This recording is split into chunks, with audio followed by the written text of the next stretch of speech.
taken from the book of Genesis, chapter 1, verses 1 through to 25. In the beginning, God created the heavens and the earth. Now the earth was formless and empty, darkness was over the surface of the deep, and the Spirit of God was hovering over the waters. And God said, "Let there be light," and there was light. God saw that the light was good, and He separated the light from the darkness. God called the light day, and the darkness He called night. And there was evening and there was morning the first day. And God said, "Let there be a vault between the waters to separate water from water." So God made the vault and separated the water under the vault from the water above it. And it was so. God called the vault sky, and there was evening and there was morning the second day. And God said, "Let the water under the sky be gathered to one place, and let dry ground appear." And it was so. God called the dry ground land, and the gathered waters He called seas. And God saw that it was good. Then God said, "Let the land produce vegetation, seed bearing plants and trees on the land that bear fruit with seed in it, according to their various kinds." And it was so. The land produced vegetation, plants bearing seed according to their kinds, and trees bearing fruit with seed in it according to their kinds. And God saw that it was good. And there was evening and there was morning the third day. And God said, "Let there be lights in the vault of the sky to separate the day from the night, and let them serve as signs to mark sacred times and days and years, and let them be lights in the vault of the sky to give light on the earth." And it was so. God made two great lights, the greater light to govern the day, and the lesser light to govern the night. He also made the stars. God set them in the vault of the sky to give light on the earth, to govern the day and the night, and to separate light from darkness. God saw that it was good, and there was evening and there was morning the fourth day. And God said, "Let the waters teem with living creatures, and let birds fly above the earth across the vault of the sky." So God created the great creatures of the sea and every living thing with which the water teems and that moves about in it, according to their kinds, and every winged bird according to its kind. And God saw that it was good. God blessed them and said, "Be fruitful, increase in number, and fill the water in the seas, and let the birds increase on the earth." And there was evening and there was morning, the fifth day. And God said, "Let the land produce living creatures according to their kinds, the livestock, the creatures that move along the ground, and the wild animals, each according to its kind." And it was so.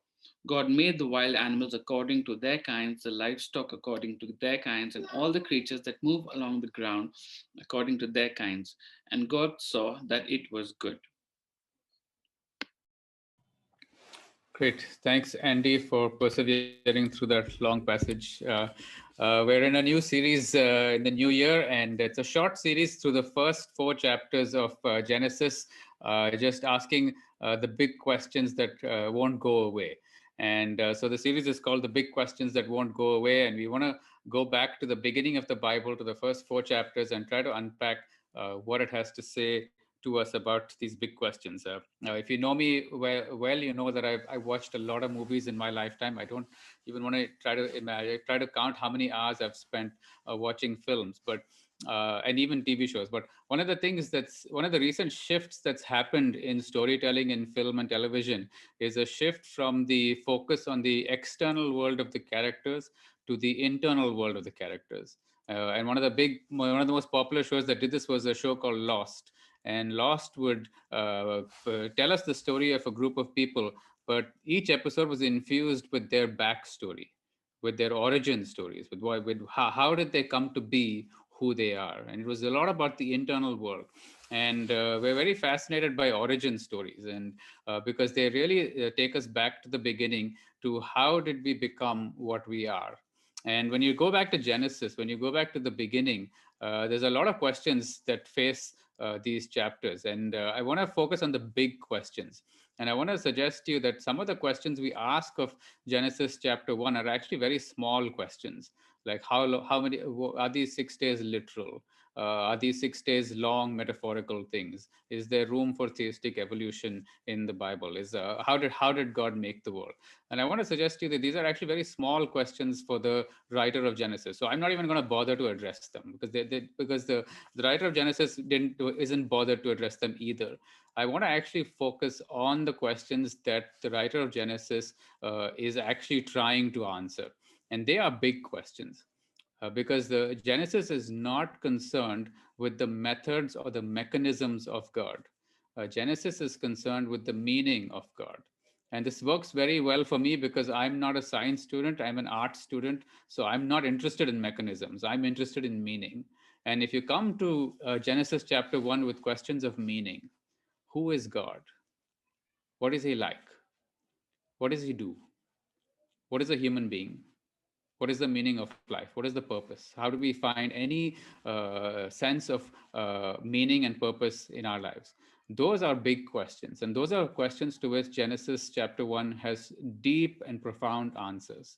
And we're going to look at Genesis 1 in two parts. So we're going to look at the first part today, and next week we'll look at the second part. But I want us to know that Genesis, as a story, as a report of creation, is not concerned with the methods of God. It's primarily concerned with the meaning of God and with questions about meaning. Uh, so it's a meditation on the meaning of God, not on the methods of God. And and there's a lot to say about Genesis chapter 1, but really this is the doctrine of creation. It's the Christian doctrine of creation. A lot of the what we understand about creation comes from this passage. And I want us to think about what the doctrine of creation will do to our minds, to our bodies, and to our hearts. So we're going to see how this doctrine of creation can shape the way we think, shape how we feel, and shape what we experience in our hearts. So we're going to look at three things: our bodies, our minds, our bodies, and our hearts. So first of all, our minds. And I want us to think about the effect that Genesis chapter 1 would have had on the people who heard it first. And the people who heard it first lived long before any scientific questions were asked. Long before any questions were, there was any concern about the mechanism of creation. And I want us to understand that the point that Genesis is trying to make is in contrast with other prevailing creation stories. And so then Genesis chapter 1 is actually is kind of a subversion of the status quo of all the other existing prevailing creation stories. And it's kind of telling us something about God. And so the first hearers of Genesis would have heard and understood that God is without peer and without competitor, without rival. He is God. He is above all. He is sovereign over all things, and his power is immutable. There is no rival, no competitor, no peer. He is peerless. And that's the first thing they would have heard. And there's about five things you need to know that'll make sense of why Genesis 1 says what it does. So first of all, in rival stories, there were sea monsters and dragons were rivals that the gods needed to conquer. But over here in Genesis, you look at Genesis chapter, you look at verse verse 21. It says, so God created the great sea creatures and every living creature that moves with which the waters swam. So it's a sense in which for other rival creation stories, the sea monster was a rival who needed to be conquered. But in this creation story, the sea monster is just another creation, and God speaks the sea monster into being. There's no threat to God from the dragons or from the sea monsters. In other creation stories, the gods struggle to separate the upper waters from the lower waters. It's a battle. It's very difficult for them to do. But over here, God speaks. God speaks, and the upper waters separate from the lower waters. In rival stories, the sun, the moon, and the stars, they were to be worshipped. They were divine. They had control over our lives, and they had tremendous power over us. And so, but in this Genesis story, the sun, the moon, and the stars, all they do is light the day and the night. That's all they do. They have no other role. They have no control over our lives. And if you think about as far as control of destiny, they're mere afterthoughts. And there's a little sentence that says, "And God made the stars also." There's no emphasis on the glory of the stars, of them having any divine control over us. They're not divine in any way. They don't demand worship, and they have no other role other than to provide light in the day and in the night.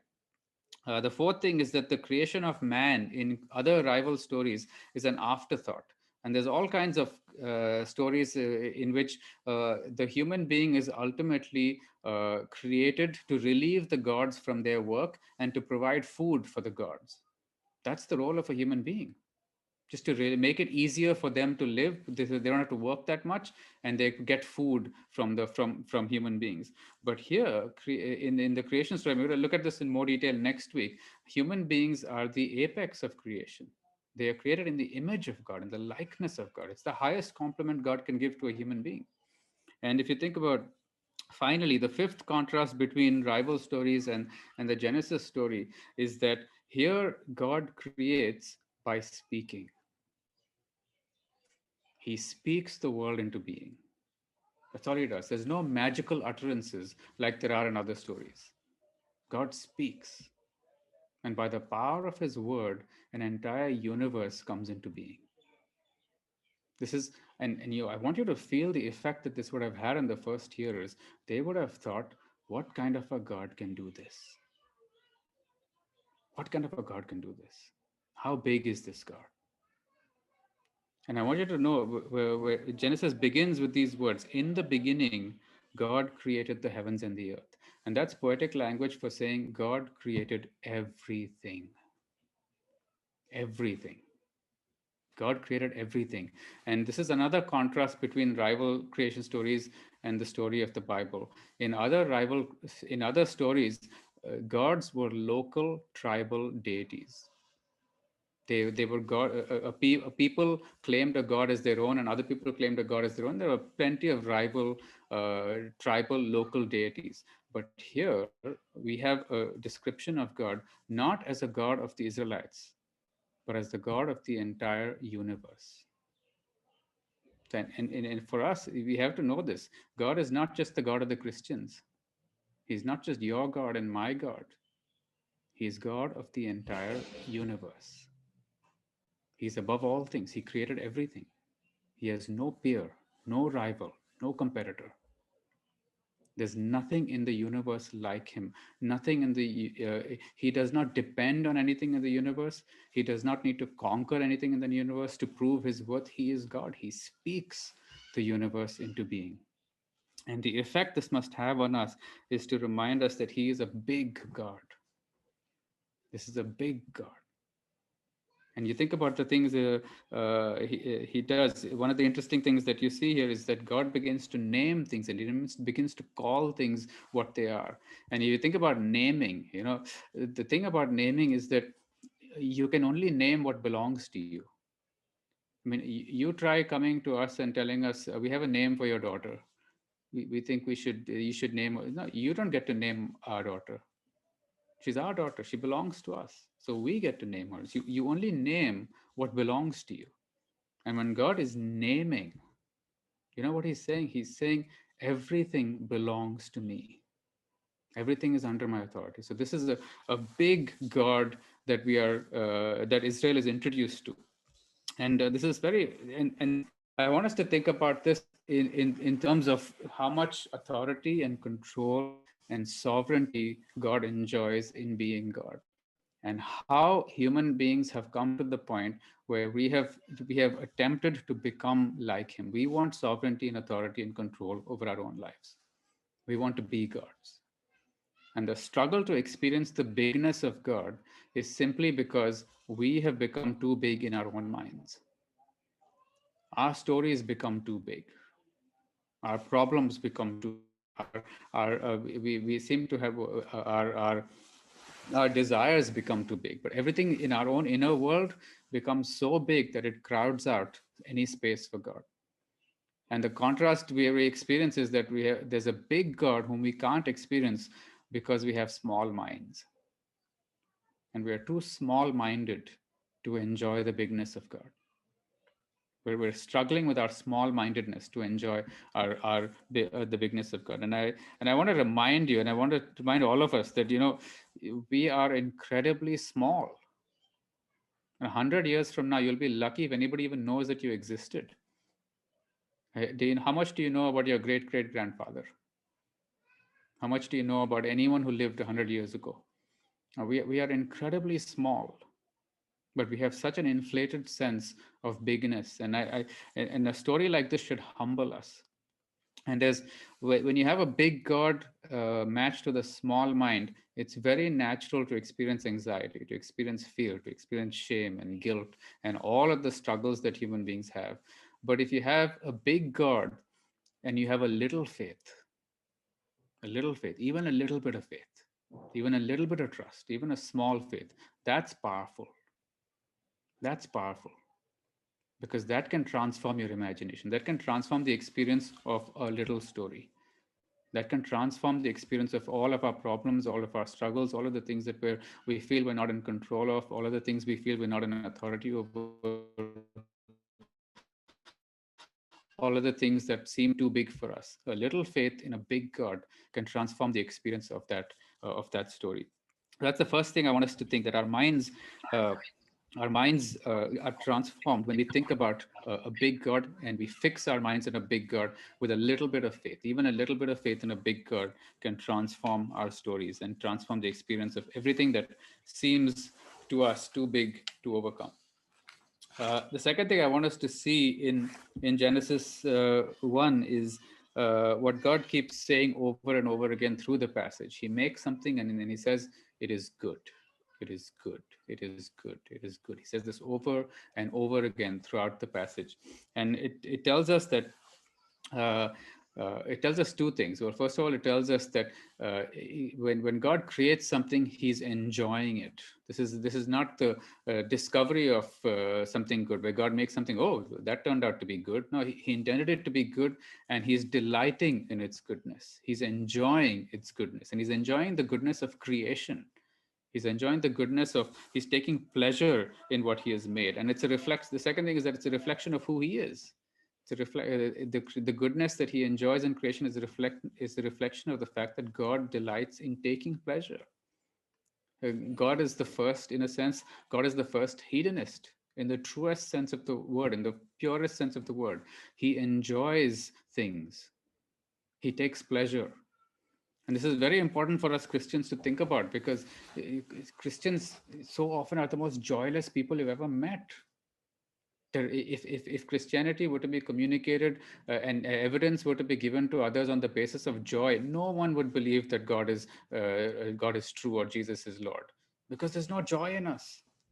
In fact, there's two ways to go wrong with pleasure, because what I'm trying to say with this is that pleasure is legitimized in the Bible. And God has a high view of the material world. God has a high view of creation. And God has a high view of the material world, that we can take pleasure in the things that God has made, in the natural world, in all kinds of things. And what Christians have somehow become so suspicious of pleasure. And on the other hand, that's one extreme. On the other hand, you have the world that has become so fascinated by pleasure. It's just pleasure seeking, pleasure dependent, pleasure worshipping. It's a pleasure worshipping attitude. So you've got these two attitudes, where on one side you've got hedonism in the negative sense of the word, where there's a pleasure seeking for the sake of pleasure. And then you've got, and you'll often hear from hedonists, if it feels so good, how can it be wrong? If it feels so right, how can it be wrong? Because the feeling is so good, the pleasure is so good. How can it possibly be wrong? And on the spiritualist side, on the Christian side, you've got the attitude: if it feels good, I must be doing something wrong. Right? If this cake is giving me pleasure, someone has sinned. Someone somewhere has sinned. Who sinned? Just tell me where the sin is. I'm trying to spot the sin, because it's wrong to feel good. It's wrong to enjoy anything. And if I'm enjoying something, something is wrong. And this is what Hugh Laurie, who was famous for being in the TV show host House. He grew up in a Christian family, and he says that he's an atheist now, but he says that I still live with Presbyterian guilt. Whenever he feels good, he feels guilty simultaneously. They go together. And this is the but how has this happened? And if you think about it, it goes back again to the view of the gods. Because the idea among the Greeks and the Romans was that there is a good God and a bad God, and the good gods made the spirit, and the bad gods made the body and the material world. So and this kind of idea of the spiritual things are good and physical material things are bad, that's kind of seeped into Christian culture. And Genesis 1 is a rebuke to that attitude, because God made both spirit and matter. And it's very important to remember that one of the first miracles that Jesus performed was the creation of wine from water. He went to a wedding and he turned water into wine. He's essentially saying, I am the life of the party. I bring joy. Wine is the symbol of joy. And that's what he's doing. He's affirming the value of pleasure. And the first, and what it should do for us is to ask us, we should be asking the question, what is our relationship to pleasure? What is our relationship to pleasure? Because we can either enjoy pleasure or we can exploit pleasure. So there's a way in which we exploit pleasure by seeking pleasure with reference only to ourselves, with reference only to our bodies, with no reference to God. And pleasure is then sought after and pursued for the sake of gratification, personal gratification. I must enjoy this pleasure, and I must and the thing about pleasure without any reference to God is that it leaves you feeling empty, not full. And then it brings up feelings of shame, and then to overcome all of the feelings, that the emptiness and the feeling of shame, what do you need to do? You need to get more pleasure, and you need to go back to the pleasure to get another covering for the feeling of shame, to get another covering for the feeling of emptiness. But then again, it leaves you more empty. So then you have to keep going back to pleasure one after another, because there's no reference to God. It's only with reference to gratification and to self gratification. And pleasure without any reference to God, without any reference to Him, will always leave you feeling more empty and keep you dependent on pleasure. And that's how addictions get started, because it's just a cycle. You just have to keep going to try to fill up the emptiness with more pleasure, cover the shame with more pleasure, and on and on and on it goes. But the pleasure that God is inviting us to is with reference to creation. So you look at Psalm 19, and it's a meditation on creation. And there's two things that come out of that psalm with reference to Genesis. So first of all, let me just read out the first few verses. The heavens declare the glory of God, and the sky above proclaims His handiwork. Day to day pours out speech, and night to night reveals knowledge. There is no speech, nor are there words whose voice is not heard. Their voice goes out through all the earth, and their words to the end of the world. And then later on, now for the first half of the psalm, the psalmist is meditating on creation. But for the second half of the psalmist is meditating on the law of the Lord. He relates creation to law. And this is very important, because verse 7 on, it says, the law of the Lord is perfect, reviving the soul. The testimony of the Lord is sure, making wise the simple. The precepts of the Lord are right, rejoicing the heart. The commandment of the Lord is pure, enlightening the eyes. So what it's trying to say is that pleasure without reference to the law of the Lord is going to leave you empty, but pleasure with reference to the law of the Lord will keep you full. And you see this in creation, because in the creation story in Genesis 1, what is God doing? He's not just making things. He's setting in place the order of things. He's giving us laws. He's giving nature laws to abide by. He's not just the creator, he's the lawgiver, he's the sustainer. And if you think about the universe, and you just look up anything that talks about the fine tuning of the universe, and you'll see the universe is so fine tuned for our existence that if anything is changed, even to a fraction, life will cease to exist, because God has given laws for the creation to live by. And for us, what this means is pleasure is not meant to be sought with reference to our self gratification. Pleasure is meant to be sought with reference to glory, to the glory of God, rooted in the law of God. So when that there is no pleasure that you can actually experience will satisfy you fully without reference to the law of the Lord, without reference to His authority, without reference to his nature and His laws. And this is important, because when you do seek pleasure in that way, What we're essentially saying is that, and what we know even from our own experiences is that the the deepest pleasures we've experienced in our life are shared pleasures. It's not just stuff that we experience on our own, it's stuff that we experience with others who enjoy it. The deepest pleasures are shared pleasures. And God created the world with a desire to share his pleasure with us. And he invites us into that. So, Christians ought to be the most joyful people in the world who are able to enjoy God's world in fellowship with God, in fellowship with, and in submission to God's laws, because there is no freedom or joy without reference to his laws. And pleasure is not meant to be something for our own gratification, it's meant to be something that points us to his glory. And uh, all true pleasure has what one writer describes sign glory. It has the glory that draws us to itself, but it's sign glory. It's the glory that acts as a sign and points to something greater than itself. And that's the whole point of pleasure, that when we enjoy something, we're reminded of the pleasure giver, and we meditate on the pleasure giver, and we are once and our pleasure actually doubles.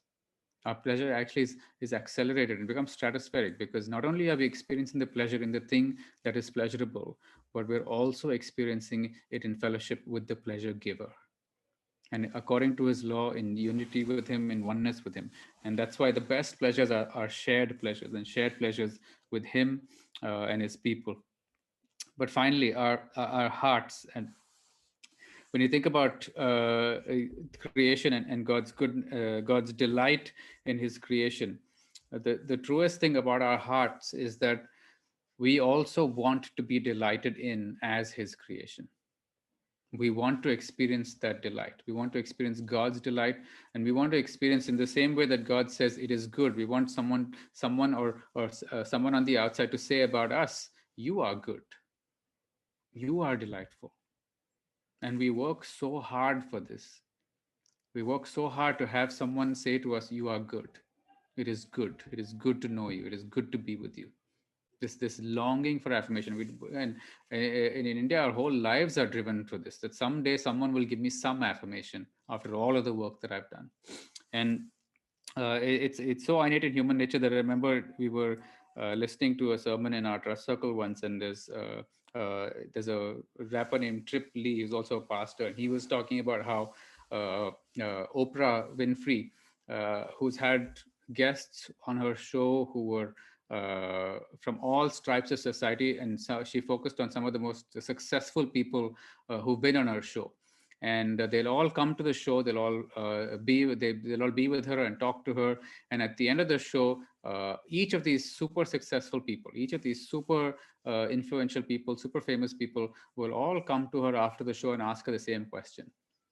And they'll all come and ask her, "Was that okay? Did I do well? How was that? Was that okay?" You think about it. There's this longing in our heart for someone to validate what we did. Someone to validate us. Is that okay? Was that okay? Did I do well? Was that what you wanted? Was that good? That's the heart's longing. And I want to show you how the doctrine of creation is incomplete by remembering another beginning. The beginning of the ministry of Jesus. Where in John chapter 1, John announces, "In the beginning was the Word, and the Word was with God, and the Word was God. He was with God in the beginning, and through him all things were made. Without him nothing was made that has been made." And here's the powerful thing. The word became flesh and made his dwelling among us. The big God became small. This big God who's so big for our minds, he became small enough for us to comprehend him, small enough for us to see him, small enough for us to hear him, small enough so that we can relate to him.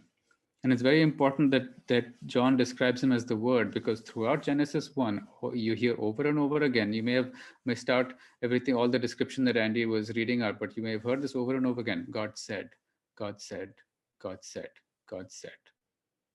Everything God does is by his word.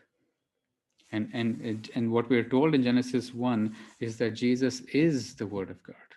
He is the living Word of God. And he comes down to us and he becomes flesh and he makes his dwelling among us. And it says, "We have seen his glory, the glory of the one and only Son, who came from the Father, full of grace and truth." We also need to remember how God took on a body to carry the weight of our pain. And you go further uh, in the story, and you see Jesus' baptism. And in the baptism, there's similar language to Genesis chapter 1 and 3, chapter 1 verses 1 to 3. Uh, in Genesis chapter 1, verse 1 to 3, it says, "In the beginning, God created the heavens and the earth. The earth was without form and void, and darkness was over the face of the deep. And the Spirit of God was hovering over the face of the waters." This is happening at the beginning of creation, and the image is of a bird floating over water. There's a bird floating over water like a hawk or an eagle. So that's the metaphor being used. And at the baptism, we're told as soon as Jesus was baptized, he went up out of the water. At that moment, heaven was opened, and he saw the Spirit of God descending like a dove and alighting on him. So the same three persons present at creation are present at the baptism: the Father, the Son, and the Spirit. They're present at the baptism of Jesus, because what's beginning here is the inauguration of a new creation. Jesus is moving forward in a ministry that's going to inaugurate a new creation. And look at what happens at the uh, at the at the baptism as well. God says at the baptism, John says, sorry, Matthew says, "And a voice from heaven said, 'This is my Son, whom I love. With him I am well pleased.'" Now, there's scholars who say that this is the first time since Genesis 1 that anyone has heard the words, "It is good." Anyone who's heard since Genesis 1, this is the first time God is expressing his pleasure and his delight in someone the same way. And Jesus is earning for us the pleasure that we cannot earn, because he's intrinsically good. He's faithful to God. He's loving. He lives in God, under God's pleasure. He lives by God's law. He's faithful to God, and he's earning God's pleasure, a pleasure that we cannot earn. It's the pleasure that we keep striving for, and he has it. And the reason he's come is so that he can bestow that dignity, that right, that privilege on us. And he does that by going to the cross. And on the cross, you have the opposite. You have the creator is experiencing uncreation or decreation so that we can become a new creation. He's being completely undone. He's becoming, it's not it's fascinating enough that God, the creator of the universe, becomes small enough to become to be small enough as a human being. But when he goes to the cross, he becomes so small as to be held in contempt, so small as to be cursed, so small as to be rejected and mocked, to be the very scum of the earth. That's how small he became, so that we can be lifted up, and so that we can be given the dignity of being called a new creation, and so that we can hear the same words that Jesus hears. "This is my beloved Son, this is my beloved daughter, in whom I am well pleased." And he can say about us, "It is good. I delight in you. I delight in your goodness." You don't have to do anything to prove yourself. You don't have to do anything to earn it. You don't have to do anything to claim it. It's yours by mercy, by grace, through the Creator who came and experienced uncreation and decreation so that we can become new creation. That's why the writer in Corinthians says, "Therefore, if anyone is in Christ, he is a new creation. The old has gone and the new has come." That's our hope in Christ, that we can experience God's delight, and because of what he's done in Christ, we can trust him. We can trust that he's a good God, and he's worthy of our devotion. He's worthy of our love. He's worthy of our uh, of the full allegiance of our minds, our bodies, and our hearts. I want to just close with the story of Francis Collins. Dr. Francis Collins is he's the director of the National Institute of Health in the U.S. He was appointed by Obama, and then Trump, and even Biden has decided to keep him going. He's an extremely accomplished physician and genetist, and he is part of the project where they mapped the human genome. So he was director of the Human Genome Project. But he was, and he's also a Christian. But he began his life as a churchgoer, and eventually turned into an atheist. And he's very familiar with going to church and listening to the songs, but never really felt like there was anything more to it. And then when he went into university and started studying, he first read about God in Einstein, and felt that, okay, if there is a God, it's probably somewhere out there, and doesn't really have anything to do with me. And he started to get disillusioned with the work he was doing with quantum mechanics. He moved into medicine and healthcare, where he felt it was a more human, there was more humanity in this field of science. And in his treatment of patients, he found that a lot of patients were depending on God through their illness, depending on faith through their illness. And this was very unnerving to him, because he felt this is all just mumbo jumbo. I can't understand why they do this. And as a scientist, he felt like you have to depend on the data. And then he realized something. He realized that he had actually rejected all faiths without actually ever examining any of them. So he wasn't really being a true scientist. He hadn't actually examined the data in any of the religions, and he just had just dismissed them without any exploration.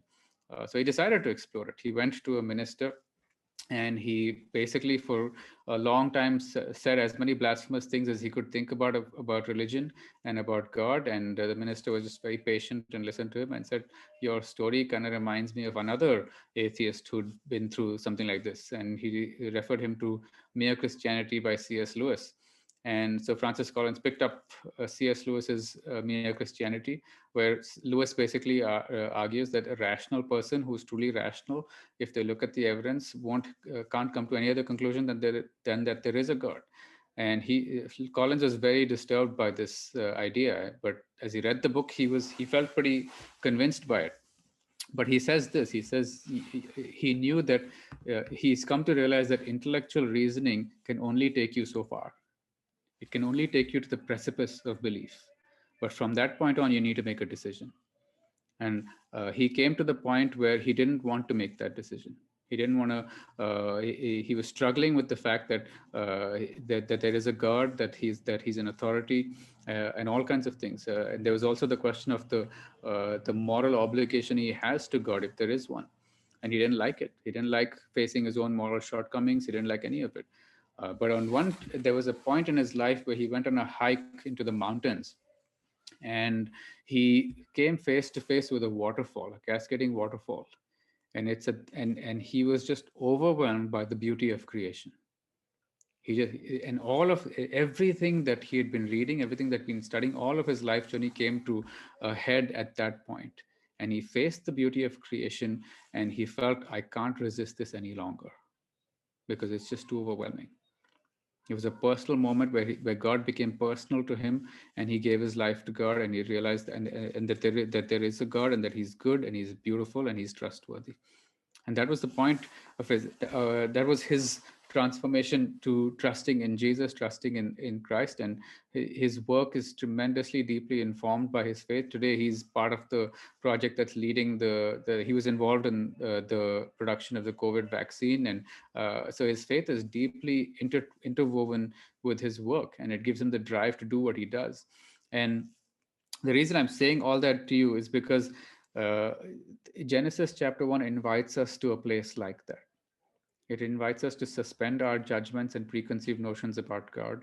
It invites us to consider creation and to look at the clues in creation that point to the nature of God, and that God is powerful, that God takes pleasure in creation. He wants to take pleasure in us. He created us to share His pleasure, and that He is ultimately deeply devoted to us in love. And this is most demonstrated to us in Christ, who the Creator, who experienced uncreation and decreation, so that we can become a new creation and that we can share in His pleasure.